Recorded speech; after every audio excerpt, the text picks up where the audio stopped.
Welcome to the analysis of As Froth on the Face of the Deep by Christina Rossetti. In terms of comparison, this contrasts with Rossetti's poetry where she explores the complexities of faith, such as in Uphill, What Would I Give and Memory. And then it's similar in terms of its religious joy to A Birthday and A Christmas Carol.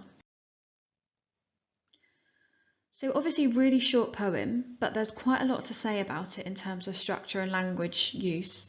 So the first thing to notice is that there is a huge deal of repeated similes or anaphora with the use of as. They serve to make the unintelligible relatable. So basically what she's trying to do with the similes is explain how important God is to her and to the world. So by using these kinds of images, that should help the reader understand. The froth and the foam are joined with alliteration of the F sound, and they symbolise life without God. So the kind of idea is that froth and foam don't really exist without anything to cause them, and that's similar to God. He needs to be around in order for things to exist. Without God, there's no purpose. Froth and foam by themselves are purposeless.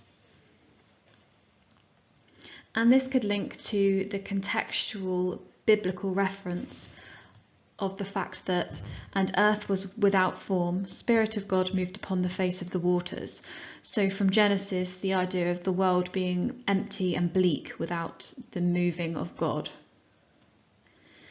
The continuance of the incompletion suggests that dreams without sleep are also a means of not being fulfilled. So similar to the froth and the foam, if you dream and you're awake, then your dreams wouldn't be complete. And that again is just a reiteration of how life would be without God.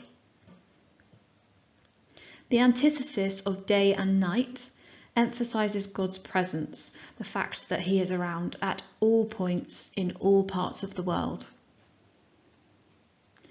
The listing starts with grand imagery such as the ocean, and then it moves down to more domestic imagery.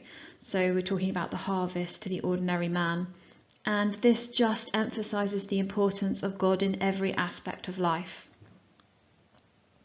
The iambic tetrameter that is used throughout the poem could represent the security of God, so the predictability of God, and also trying to explain faith. So keeping the meter really regular allows the reader to feel comfortable and to understand what's going on in the poem.